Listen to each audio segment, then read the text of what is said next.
and penetration by foreign entities.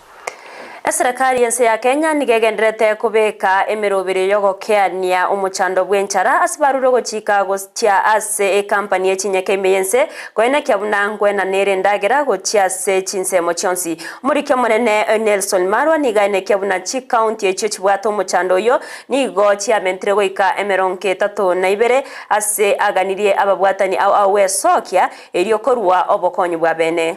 All wananchi in the 23 sub-counties, we want to assure them, as directed by His Excellency the President, they are going to receive this food in good time. We also want to urge the county commissioners, as advised by the government, to work very closely with the governors. The governors have been given the mandate to chair the county steering committees, assisted by the county commissioners, the county steering members, and ensure that when this food reaches the counties, they don't store it. We don't want this food to be stored at the counties. Ikifika inaenda kwa wananchi.